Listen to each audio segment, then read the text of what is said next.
welcome to episode 9, and this one's going to be a good one. This one took me a long time to figure out why I give trust and you earn mistrust. Ooh. So, hey, I want to thank everybody for watching, listening, no matter where you're at. As always, this is for free. So, if you would, tag us on social media, share it with a friend. We would love to have more of you. So, Wes, have you ever heard this saying? You know, I have.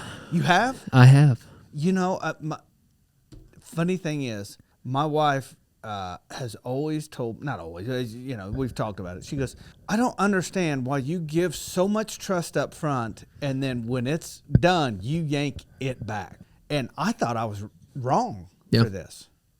And not that my wife put that in my head. I just always, you know, I've always questioned myself, like, why do I trust everybody? And then, and it finally hit me. I was like, there's nothing wrong with that. There's nothing wrong with giving somebody trust up front. And I'll use an example. When you hire somebody, when you hire an employee, I have, like, obviously you have to vet them. Sure. You know, you got to do the things and give them some projects and this, that, and the other. But I fully trust that if and when we hire, you know, so-and-so to do job so-and-so, I trust that they know exactly what they're doing. Yeah. I don't see nothing wrong with that. No, I read somewhere that at the time we're recording this, jobs in this country are kind of all over the place. Yeah. A bunch of people are leaving and quitting and trying new things or trying nothing at all. But the stats said that for employers, it costs them twice as much the employee's annual salary to replace them. Mm-hmm. So if that person quits, they're on the hook for 2 times that annual salary just to get somebody else in there, get them trained to do the same thing. Yeah. It's kind of changes, like you realize the exchange there of like what it really means to give somebody trust off the bat like that. No, it's crazy. But here's the deal. Honestly, it's just the way I am in business. Now, I see the other side of this. Or somebody sitting out there and said, well, you know, if you went, you know, on an Airbnb and you had a cabin out in the country or out in the mountains and somebody was just standing over on the other side of the hill, would you give them all the trust in the world? So I think there's 2 different sides to this. Yeah. There's the survival side, and then there's the you know, the, what am I trying to say? The work side, the friend side. Like if we're going to be friends, like, hey man, we're friends. Yeah. But here's the deal. I think the biggest mistake that I've made personally is not calling it out when somebody broke trust with me. Meaning, when somebody tells me, I was telling Matt this the other day, when he tells me, don't worry about it, Kosmo, I got it. It's done. Consider it done. What I hear is, don't worry about it, Kosmo. Consider it 100% done. But what happens is, not with Matt, but, you know, with other people, like the expectation is, don't worry about it, this is done. But, you know, sometimes they drop a ball. Yeah. And immediately I go, oh my gosh, I can't trust Wes no more. Wes told me he was going to do this by this date, and I do that. But with me, I think the biggest thing that's helped me out is that's when I come to Wes or Matt. Actually, I did it with Matt not long ago, and I said, "Hey, man, this is what was said. This is the expectation that I heard. Did I misunderstand in any way?" He's like, "No, I dropped the ball." I said, "Okay, okay." Well, that's accountability. Yeah, I think you can't have trust without accountability. yeah. No, you're right. You're right, and that's why I'm a firm believer in giving trust and you earn mistrust. But when you earn mistrust, you got to have a conversation. Sure. You got to have a conversation. Well, that's a shortfall, you know. That's a shortfall. And most people view that conversation as confrontation. It's funny, my wife and I, we do the end-of-day check-in, so to speak. And if like, for instance, if this came up, how it would sound is I'm puzzled as to why, rather than, why didn't you do my laundry? Yeah. You know, because that's how probably I would have probably said it years ago. It's a good tool. But it's a good tool to call out mistrust in a loving, respectful way. And I think that's the key when you're able to call out, not mistrust, broken trust. Yeah. In a loving, respectful way. I just think it's so much better. It actually moves both parties forward. And that's what I tend to do. What about you? Yeah, I think it's always just think relationships is like where my head goes. Yeah. You know, and people will get into a relationship where, like, as an observer, you're thinking, man, how can you trust that person? Like, there are instances, and I know lots of people find themselves there, and sometimes it works out, but the foundation of that relationship is not trustworthy. It's like the way that we got this thing going wasn't really like neither one of us were being trustworthy, you know, but I guess you grow in that journey of like, okay, do you have trust on a baseline? Like, okay, this started out in a place where I can trust you, or is that real? Is it just fabricated, pie in the sky, unicorns and rainbows, but I think it's hard to, on a fundamental level, to give trust on the front end. Because I think you do. I think so. I think the place, crazy. Like growing up, it's like, I mean, maybe it's just the way I was raised, but just like, don't think someone is untrustworthy, but yeah, that's what we've been taught. Yeah. You earn trust. Yeah. Like trust will come after a vetting process, Yeah.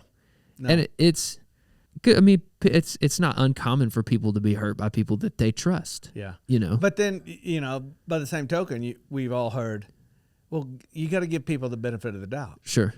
I had a guy tell me one time, we were peers, I guess. And he was like, man, it's helpful for me sometimes is just I just have to believe that they're trying their best. Mm-hmm. Like even when he's frustrated, or even when he's like, why the heck did they make that? Like, I'm just going to believe that they're doing the best they can, because outside of that, his world is just a pretty negative place. I get that. Like No, I get it. But I think the key for me is like, if trust has been broken, I have to say something. Oh yeah. I have to say something. Well, it can turn into resentment if you don't. That's what I did forever. I wouldn't say anything, and I would just be resentful, and then I would start getting adversarial, confrontational, and then it usually didn't end well. Oh no, I mean, then you're mad at them for what they did at the beginning. Yeah, but that I didn't have the balls to tell them. But it's on you for letting it. Yeah, and then that's why people blow up. Yeah, that's exactly what I would do, man. I would blow up. I can bring anger to the stage real quick. You ever seen that movie Inside Out, that Pixar movie? It came out a couple years ago. You love it. It's like the whole premise of the movie is there's this family and this little girl, and she's born, and like all of a sudden you're in her brain, and there's like the first feeling she has is joy. And it's almost like behind her eyes there's a control room, and they're like looking at it, and joy is like at the controls. Like everything's just joy, joy, joy, joy. And then there's one day where she gets angry. And then like all of a sudden anger is like this other little person in her head that's like on the controls, and joy's like, what do we do? Because anger is like, oh, like it's just funny. And then all the other emotions, like, but it kind of takes you through that little girl's life until she's like an adolescent, and all these emotions are like playing out. And it's really cool the way they took feelings and kind of created a character that you can watch and observe. No, it's funny because that's what we talked about in the last episode is when I was seeing the therapist, and she did the same thing. She created characters in my head, and that there was a stage, and they would come out and perform for your audience, which is your family, your friends, wherever you're at. So when anger came outside, he was doing anger things. And well, it's funny that it like at the beginning, all that girl had was joy. So everything she sees is joy. Yeah. And then anger comes in, and then it's everything you see is anger. But when you're older, you can experience it through each emotion. Yeah. So it can be sadness, or it can be, and that's sometimes it's reflective, sometimes but it coalesces into that moment where you just blow up, and it's like, what? You got to kind of walk it back. And that was horrible. That was horrible because I carried that, and I told myself a story about, and I never, I just started filling in the blanks. I don't know why, Wes didn't do this. I don't know. Maybe he doesn't care. Maybe he doesn't want to. Maybe he doesn't like me. Maybe he doesn't, And the whole time I never, would actually come to Wes or Matt or whoever, insert, and just go, hey, man, what's up? Yeah. What's going on? Or, hey, that thing I asked you to do meant a lot to me. Yeah. Could you put, Yeah. My expectation was when we talked about this, leave with clarifying, or what do you say? Clarity over confrontation? clarity over confrontation. Is that it? Did I make that up? Man, just ask clarifying questions. Man, my understanding is that this was going to happen like this, A, B, C, D. Is that what you understood, or am I? Yeah. I think it's too. What that is not a breach of trust. That's just an area where you can clear something up. Yeah. They technically didn't. It's an opportunity. Yeah, they didn't break your trust. Yeah. Well, but here's the deal. I would think that they broke my trust. Sure. And then there's just some people that just do break trust. No, yeah. But here's the deal. Matt actually did this the other day. I keep picking on Matt while he's not here. I love that guy. Can't even defend himself. But he said, nope, that's on me. He owned it, and immediately I wasn't mad. I wasn't upset, and it's like we just started over. Okay, so nope, this, that, and the other, and he knocked it out of the park. Sure. And just sometimes people, his intention, like he didn't wake up and go, today, man, how can I just piss off Kosmo? How can I just ruin his day? Today's the day. Today is the day. And so that's the one thing that, as I get older and, still learn lessons, I have to, what was the intention? If trust was broken, what was the intention? Or was there a misguided intention? So that's why I give trust and you earn mistrust. But I always try to come back and talk it out. What your quote is, trust is given, mistrust is earned. Yep. That's one I've heard. Oh, you have? I'm quoting you. Oh, okay. And then you'll say, trust but verify. Trust but verify. That was Ronald Reagan. That was Ronald not Reagan. you. Yeah. That was not me. That was not me. But that is 100% true. I heard a guy say one time, he said, the CEO is not the chief executive officer. He's the chief reminding officer. Yeah. And, boy, I thought about that. And I think there is truth to that. I would say he's the chief visionary officer. So he has to always be reminding the team of the vision, what the goals are. What the goals are, where we're going. Did you do your job today? I ain't that guy. If I have to be that guy, you ain't that guy. Yeah, that's implied. Yeah. Did you do your job today? I sure hope so.